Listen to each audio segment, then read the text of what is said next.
토트넘이 오늘도 패배를 하면서 4연패에 빠지게 됐는데 일단 오늘 경기 초반에 4골을 먹히면서 끌려가다가 그래도 2골을 만회한 경기이긴 했어요. 이 전반전부터 후반전 초반까지 4대0이 될 때까지 토트넘의 경기 자체가 처참할 정도로 리버풀에게 밀리는 모습이 나왔습니다. 그리고 오늘 경기도 토트넘이 본인들이 잘하는 것을 하려다가 오히려 리버풀에게 밀리는 장면들이 나왔죠. 이제 오늘 손흥민 선수가 압박을 하는 방향을 보면요, 기본적으로 토트넘은 오늘도 전방 압박을 하려고 나왔어요. 달려들면서 압박을 했고, 그리고 미드필더 라인도 비수마, 벤탄쿠르, 사르 이 라인을 들고 나왔다는 건 메디슨을 뺐다는 거잖아요. 그렇다는 건 피지컬이 좋은 선수들로, 그리고 운동 능력이 좋은 선수들로 중원을 구성해서 앞으로 올라가서 압박하겠다라는 거였죠.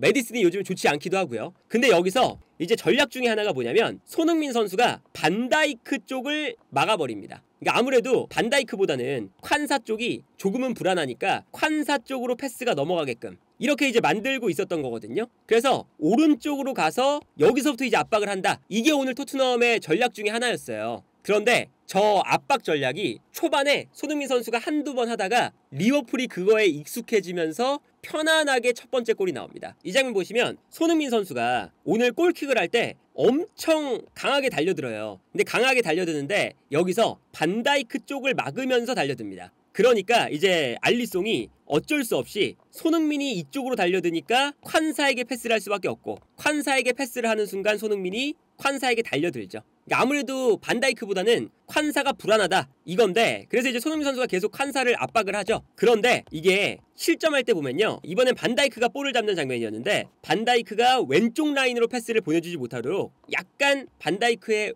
왼쪽 공간을 마크를 하죠. 그러니까 반다이크가 콴사 쪽으로 패스를 보내서 여기서부터 이제 압박을 하자 이런 거였어요. 근데 여기서 반다이크가 반대편을 바라보면서 아예 아놀드 쪽으로 패스를 해버립니다. 이 좋은 공간으로 패스를 해버리죠. 그리고 아놀드에게 패스가 넘어가는 순간 콴사를 건너뛰면 아놀드가 패스를 정말 잘 뿌려주기 때문에 탈압박이 이제 잘 되거든요. 그래서 여기서부터 이제 자연스럽게 탈압박이 돼요. 그래서 여기서도 보시면 아놀드가 볼을 받은 다음에 여기서 앞쪽으로 패스를 찔러줍니다. 그리고 앞으로 패스를 보내줬을 때 엘리엇이 측면으로 나가주면서 볼을 받아주고, 볼을 받아준 다음에 살라 쪽으로 넘겨주죠. 그리고 여기서 살라가 볼을 받는 순간 아놀드가 다시 가운데로 들어옵니다. 그리고 이제 엘리엇이 의도적으로 약간 측면으로 내려가 주면서 아놀드가 중앙으로 들어오게끔 공간을 만들어주는 거거든요. 근데 이런 장면이 리버풀이 자주 쓰는 방식이에요. 살라나 엘리엇이 오른쪽 라인에서 측면을 넓게 벌려주면 아놀드가 가운데로 들어오는, 많이 쓰는 전략이거든요. 근데 이 장면을 순간적으로 토트넘이 놓쳤습니다. 그리고 이거는 아무래도 아놀드를 막아야 되는 브레넌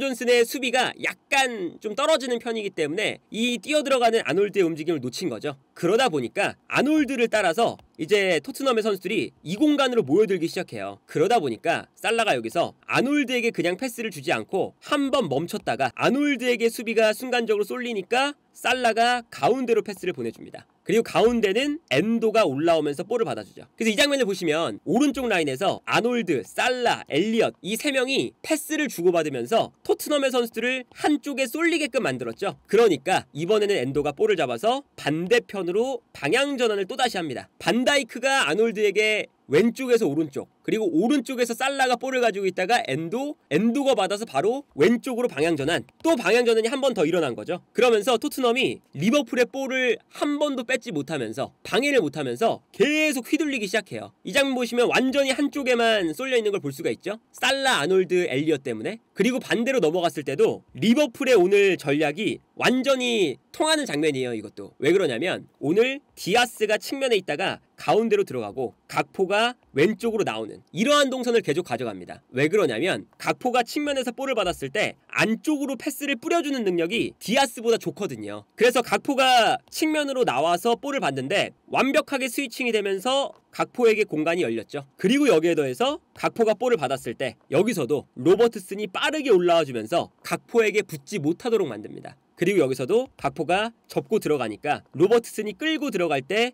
토트넘의 수비수들이 뒷걸음질을 치면서 각포에게 공간을 열어줬죠. 그 다음에 여기서 각포가 안쪽으로 뛰어들어가는 살라에게 패스를 보내줍니다. 근데 여기서도 살라가 뛰어들어갈 때 에메르송 로얄이 살라를 놓쳤죠. 이 장면에서. 물론 이제 뒤쪽에서 들어갔기 때문에 살라의 움직임을 잡기가 힘들었지만 여기서 순간적으로 살라의 움직임을 로얄이 놓쳤습니다. 그리고 여기서는 로버트슨이 아까 뛰어들어갔기 때문에 토트넘의 수비 라인이 약간 뒤로 물러나면서 오프사이드 라인도 약간 뒤에 형성돼 있어요. 그러다 보니까 편안하게 살라가 뒷공간으로 뛰어들어갈 때 각포의 패스, 그리고 뛰어들어가는 살라를 놓치면서 살라가 그대로 득점을 만듭니다. 이 일련의 과정이 나올 때 이제 토트넘은 본인들이 잘하는 걸 실패했고 리버풀이 잘하는 걸 막질 못했죠. 이런 걸 보면 오늘 경기도 사실 토트넘이 리버풀을 상대하는데 그렇게까지 준비를 잘 못해왔다는 생각이 들어요. 그리고 두 번째 준비 못해온 건 후방 빌드업이죠. 오늘 전반전에 토트넘이 후방에서 패스 미스가 엄청 많았습니다. 오늘 토트넘이 아까 말씀드린 것처럼 메디슨 없이 벤탄쿠르, 사르, 비수마 이렇게 약간 이제 그 투박한 미드필더 라인을 가지고 나왔잖아요. 그러다 보니까 아무래도 미드필더 라인에서 실책이 좀 많았습니다. 그래서 이 장면도 사르가 중원에서 볼을 잡았는데 볼 터치가 약간 길었어요. 아무것도 아닌 상황이었는데. 그러다 보니까 여기서 바로 리버풀에 압박을 당하고 압박을 당하자마자 사르가 볼을 위험한 지역에서 뺏깁니다. 뺏기면서 여기서부터 이제 리버풀이 바로 공격을 시작하는 장면이었거든요. 이 장면도 보시면 비카리오가 내려오고 있는 벤탄쿠르에게 패스를 보내줬는데 여기서 벤탄쿠르가 약간 볼을 잡는 게 비카리오의 패스도 좀 안 좋았지만 약간 어설펐어요. 그러다 보니까 엘리엇의 압박에 순간적으로 당하면서 여기서도 볼을 빼앗깁니다. 그러니까 이것도 오늘 미드필더 라인의 구성이 전방 압박을 위해서 조금 더 이제 많이 움직일 수 있는, 압박할 수 있는 선수들, 비수마, 사르, 벤탄쿠르 이렇게 구성을 했는데 오히려 메디슨이나 로셀소처럼 좀 중원에서 볼을 관리를 해줄 수 있는 선수가 없다 보니까 미드필더 라인에서의 실수도 애초에 많았고, 그리고 플러스 후방 빌드업 상황에서 이미 리버풀에게 토트넘의 빌드업이 좀 읽혔죠. 이게 완전히 읽힌 장면이거든요. 로메로가 비카리오에게 패스를 보내줍니다. 그리고 여기서 토트넘이 이번 시즌 내내 보여줬던 게 어떤 거냐면 측면에서 센터백이 약간 넓게 움직이면서 상대의 전방 압박을 유도를 해요. 유도를 하고 오히려 가운데로 풀백이 가운데로 들어와 있다가 이 공간으로 들어오죠. 그러면서 풀백을 거쳐갈 때가 많거든요. 그런데 그때 에메르송 로얄이 내려와서 볼을 봤잖아요. 에메르송 로얄에게 패스가 갈 때 이미 이걸 눈치채고 빠르게 압박을 들어갑니다. 그러니까 에메르송 로얄이 여기서 이제 당황을 해가지고 로메로에게 패스를 보내주거든요. 근데 이것도 토트넘의 좀 정형화된 패턴이에요. 내려오는 풀백에게 보내주고 풀백이 볼을 받아서 다른 센터백에게 넘겨주는, 요게 이제 정형화된 패턴이거든요. 근데 이거를 읽으니까 로얄도 압박을 당하고 로메로에게 패스가 갈 때 이것도 이미 읽었죠. 디아스가 압박을 갑니다. 그러니까 로메로가 볼을 받을 때 이미 압박을 당해서 또 빠르게 패스를 전개해야 되니까 앞쪽에 있는 비수마에게 패스를 보내주는데 이것도 이미 리버풀이 읽었어요. 그래서 이 가운데 공간을 빨리 달려들어가서 로메로의 패스를 끊어냅니다. 그래서 여기서도 로메로의 패스가 끊기면서 정말 위험한 상황이 나왔었죠. 그렇다고 해서 그럼 토트넘이 본인들의 스타일을 버리고 수비 라인을 내려야 되냐? 이것도 이제 잘못된 게 토트넘이 또 내려가 있는 축구에 대한 준비가 안 되어 있다는 것도 보여요. 이제 어떤 거냐면 오늘 두 번째 실점 나올 때 정말 말 그대로 엄청 휘둘리거든요. 이게 두 번째 실점 장면이었죠. 근데 이 장면을 보시면 리버풀이 공격권을 가졌을 때 토트넘의 수비가 이미 밀집해 있었기 때문에 이 안쪽으로 패스를 줄 수가 없는 상황이었어요. 그러다 보니까 리버풀의 선수들이 토트넘의 수비를 끌어내기 시작하는데 어떤 방식으로 끌어내냐? 각포가 옆에 있는 엘리엇에게 줍니다. 그러면 엘리엇이 약간 뒤로 빠져나오면서 볼을 받은 다음에 다시금 뒤에 있는 아놀드에게 패스를 보내요. 근데 여기서도 토트넘이 워낙에 공격적으로 달려드는 팀이다 보니까 뒤로 패스를 돌리는 순간 달려나오면서 수비를 하기 시작해요. 계속 달려나오고 있죠. 그러다 보니까 여기서 패스 한 다음에 가운데로 들어오고 있는 맥알리스터에게 패스를 보내줍니다. 그러면 자연스럽게 끌려 나오니까 자연스럽게 이 공간이 발생을 하는 거죠. 그래서 리버풀이 편안하게 각포, 엘리엇, 아놀드, 알리스터 끌어낸 다음에 다시 안쪽으로 들어갑니다. 이건 뭐 너무 편안하게 리버풀이 수비를 해체하는 작업을 하는 거죠. 그 다음에 아놀드가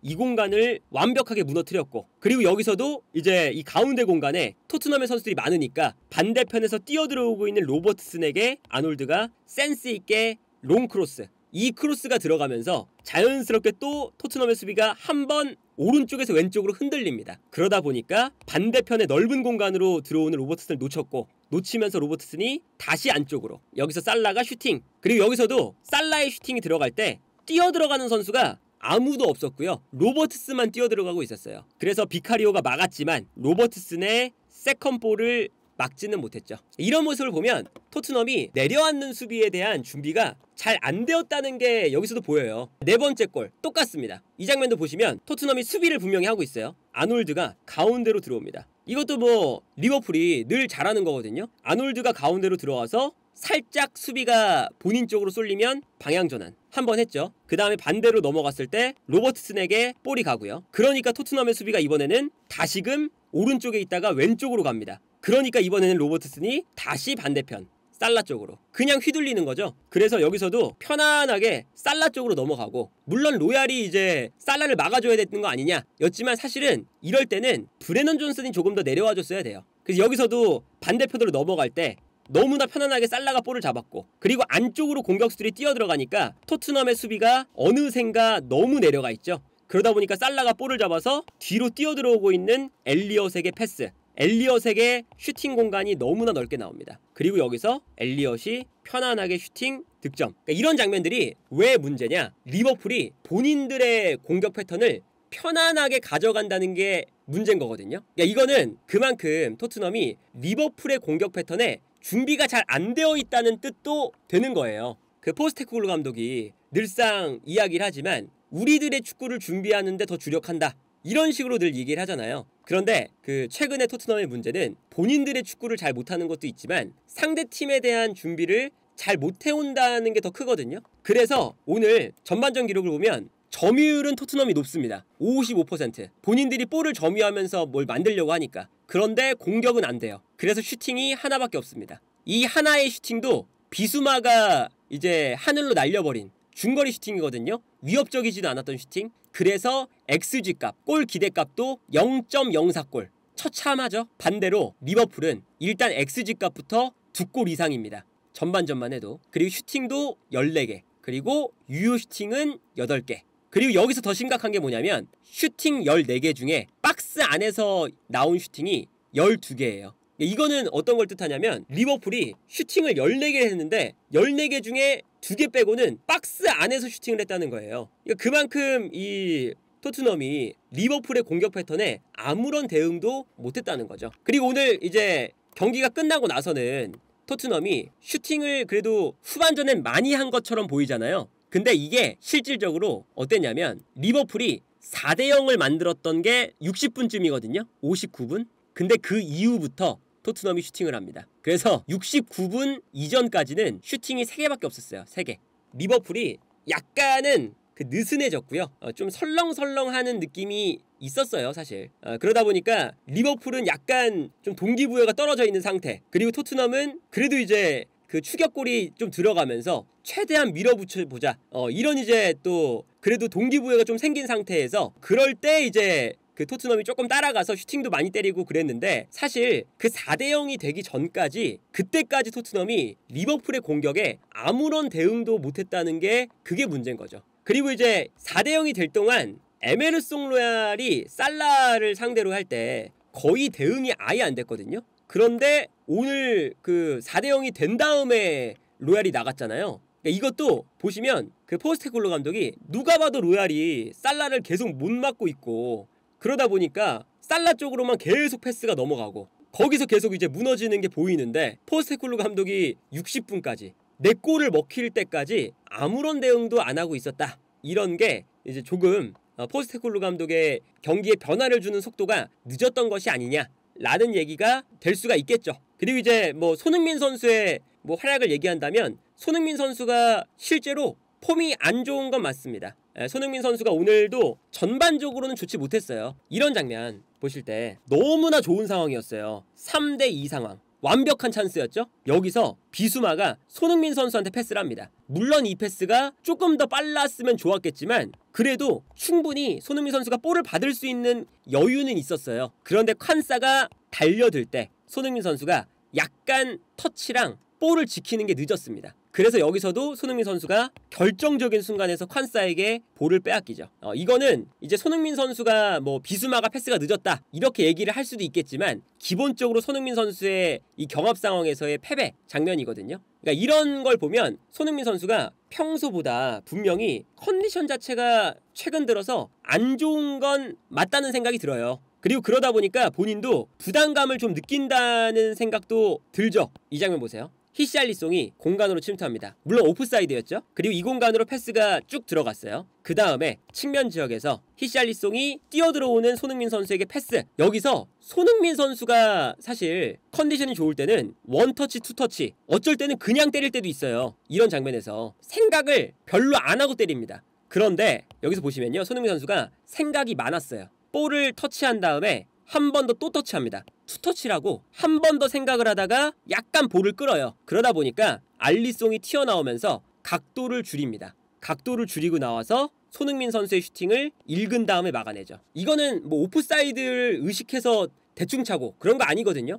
손흥민 선수가 저기서 기가 안 들었기 때문에 저기서는 골을 넣어야 되는 상황이에요. 그런데 본인의 컨디션이 막 좋지 않다 보니까 최근에 간결하게 차지 못하고 오히려 고민을 하다가 오히려 골키퍼의 페이스에게 말리는 그런 장면인 거죠. 이거는 손흥민 선수답지 않은, 그러니까 이게 그만큼 손흥민 선수가 최근에 좋지 않다는 것을 좀 보여주는 장면이 아닐까 싶은데, 그래도 이제 오늘 경기 보시면 후반전에 약간 리버풀이 컨디션이 좀 떨어져 있고 동기부여도 좀 떨어져 있을 때 토트넘이 그래도 약간 으쌰으쌰 하면서 분위기 반전을 시켜보려고 했었잖아요. 거기서 일단 득점이 나왔다는 거, 이게 일단은 첫 번째로 좋고요. 두 번째는 손흥민 선수가 그때부터 그래도 약간 리버풀이 좀 설렁설렁하긴 했지만 그때부터 뭔가 과감한 플레이라던가 본인이 이제 직접 마무리를 해야겠다는 생각으로 과감한 움직임을 가져갔다. 이게 조금 지난 경기들보다는 나아진 부분이 아닐까 싶어요. 그동안 손흥민 선수가 원톱으로 너무 잘했었는데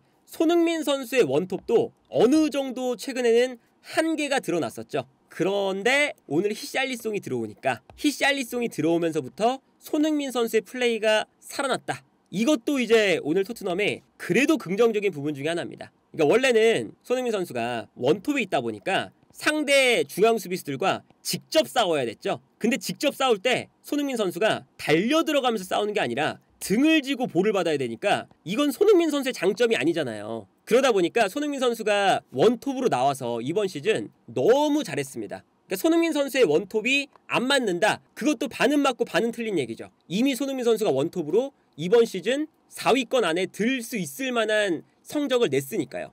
그런데 너무 손흥민 원톱으로 계속 가니까 손흥민 선수의 원톱은 스타일이 명확해서 장점과 단점이 동시에 존재해요. 어쩔 수 없이. 그러다 보니까 최근에는 상대팀들이 손흥민 원톱의 단점을 읽고 단점이 많이 나오는 상황이었죠. 그래서 원톱이 조금 안 좋아 보였던 건데 오늘 히샬리송이 들어오니까 변화가 확실하게 생깁니다. 어떤 거였냐? 히샬리송이 들어오니까 앞쪽에서 반다이크나 콴사랑 싸워줘요. 싸워주니까 손흥민이 요 앞공간으로 뛰면서 달려 들어가면서 볼을 받을 수가 있죠. 그러니까 이거는 이제 손흥민 선수가 최전방에서 볼을 받을 때 뒤를 보면서 등을 지면서 볼을 받는 게 아니라 달려 들어가면서 볼을 받으니까 골대를 바라보면서 터치를 할 수가 있고 골대를 바라보면서 플레이를 할 수가 있다는 거거든요. 그 장면에서 일단 득점이 나왔습니다. 이 장면도 이제 손흥민 선수가 이제 측면에서 전방을 바라봤을 때 뛰어들어가는 선수가 있으니까 히샬리송이죠. 손흥민 선수가 아주 감각적인 패스를 찔러주면서 뒷공간을 완벽하게 히샬리송이 무너뜨리는 장면을 볼 수가 있었어요. 일단 이런 장면부터 시작해서 손흥민 선수가 앞을 바라보면서 축구를 합니다. 그래서 손흥민 선수 득점이 나올 때 히샬리송의 역할이 진짜 중요했던 게 뭐냐면 중앙에서 반대편으로 넘어올 때 히샬리송의 플레이를 보세요. 스크린을 걸어주면서 상대 수비가 올라오고 있는 스킵에게 달라붙지 못하도록 방해를 해줍니다. 이게 아주 영리한 플레이였죠. 그 다음에 여기서 일단 방해가 되니까 스킵이 볼을 잡을 때 아놀드가 히샬리송에게 스크린을 당하다 보니까 달려가는 속도가 늦었어요. 그래서 스킵이 볼을 잡아서 패스를 뿌려줄 수가 있었습니다. 그리고 히샬리송은 아놀드와 스크린 플레이를 한 다음에 다시금 안쪽으로 뛰어들어가면서 스킵의 패스를 받아줬죠. 그리고 여기에 더해서 히샬리송이 앞쪽에서 볼을 받았을 때 약간 패스가 애매하니까 등을 지면서 볼을 받아서 달려 들어오는 손흥민에게 패스를 내줍니다. 여기서 손흥민 선수가 득점을 했었죠. 이런 걸 보면 확실히 손흥민 선수가 전방을 바라보면서 들어오는 거, 여기서 볼 터치가 되는 거, 이게 중요해요. 그러니까 손흥민 선수가 원톱에 있을 때는 최근에 너무 뒤를 바라보면서 이제 연계 플레이를 해야 되다 보니까 내려오면서 볼을 받아주고 골대를 등지고 플레이할 때가 많았거든요. 근데 히샬리송이 있으니까 확실히 히샬리송이 앞에서 싸워주고 손흥민은 달려들면서 골대를 등지지 않고 앞을 바라보면서 달려들 수가 있다. 이게 오늘 히샬리송이 들어왔을 때 손흥민 선수에게 줬던 아주 큰 이점이었다. 물론 토트넘이 오늘 아주 안 좋은 경기를 했고, 사실은 후반전에 경기력이 잠깐 좋았던 것도 물론 토트넘이 그것도 잘한 거긴 하지만 리버풀이 약간 느슨해진 게 더 커요, 사실은. 그리고 오늘 경기도 토트넘이 리버풀의 전략 자체에 아무런 대응을 4대0이 될 때까지 못했고요. 그래서 토트넘이 챔피언스리그 나가는 게 이제는 매우 어려워졌는데, 그래도 손흥민 선수가 분위기 전환을 할 수 있는 그런 득점을 했고, 그리고 히샬리송의 컨디션이 조금 올라오면서 히샬리송이 원톱으로 띄워주니까 손흥민 선수가 플레이하기가 더 이제 편리해졌다라는 걸 보여줬기 때문에 그래도 아예 그냥 처참하게 패배하는 것보다는 나았던 결과가 아닌가라는 생각이 드네요. 오늘 영상은 산삼 건강식품 브랜드 1위 백진삼과 함께하고 있습니다. 5월 가정의 달을 맞이해서 백진삼과 새벽의 축구 전문가가 특별 할인을 준비했는데요. 고정 댓글에 달려있는 링크로 들어가시면 현재 한 박스에 25만 8천원짜리의 금액을 13만 9,800원에 구매를 하실 수가 있고요. 고정 링크로 들어가셔야만 구매를 할 수가 있습니다. 백진삼 홈페이지에서도 최대 할인을 받으면 16만 8천원인데 현재 13만 9,800원이니까 가정의 달인 만큼 필요하신 분들은 좋은 가격에 구매를 하시면 좋을 것 같고요. 이렇게 짜먹는 포 형태로 되어 있는 한 개가 10개씩 들어가 있는 이 작은 박스가 3개가 들어가 있는 큰 박스가 한 박스라고 보시면 됩니다. 그러니까 이번 특별 할인 가격을 본다면 요 한 포가 4,600원 정도의 가격이거든요. 삼기력은 어떤 것이냐, 100년 이상 된 산삼의 DNA와 99% 동일하게 복제하는데 세계 최초 성공을 해서 시너지를 낼 수 있는 17가지 원료를 보강해서 탄생한 제품입니다. 100년 이상 된 산삼이 왜 비싸냐면 이제 산삼이란 게 자연에서만 채취된 게 산삼이라고 치기 때문에 그만큼 구하기도 어렵고 오래될수록 산삼이 가지고 있는 진세노사이드라는 핵심 성분이 훨씬 더 많아진대요. 그래서 이제 오래된 산삼은 한 뿌리에 몇 천만 원에도 거래가 되곤 하잖아요. 이 100년 된 산삼을 복제해서 만든 게 삼기력이고요. 그러다 보니까 현재 산삼 건강식품 중에서 네이버 쇼핑이라던가 쿠팡처럼 큰 플랫폼에서 1등을 하고 있는 제품입니다. 기본적으로 이 산삼은 컨디션 유지가 필요하신 분이라던가 아니면 아침에 일어나실 때 좀 필요하신 분들이라던가 체력 증진 혹은 뭐 입맛이 없으시다거나 기력 증진, 면역력 증진 여러 가지 측면적으로 몸 상태를 끌어올리는데 정말 좋은 상품이고요. 심지어 2006년 월드컵 대표팀의 공식 후원 제품이었거든요. 그만큼 확실하고 유명한 제품이라는 것을 뜻하겠죠. 구매 평도 들어가 보시면 6,000개 이상 달릴 정도로 신뢰도와 효과는 확실한 제품이고요. 5월 가정의 달에 부모님께 선물하는 용도로도 매우 좋을 것 같습니다. 그래서 이렇게 특별 할인을 할 때 구매를 하시면 훨씬 더 좋은 가격에 구매를 하실 수가 있으니까 고정 링크를 통해서 구매하시길 추천드리겠습니다.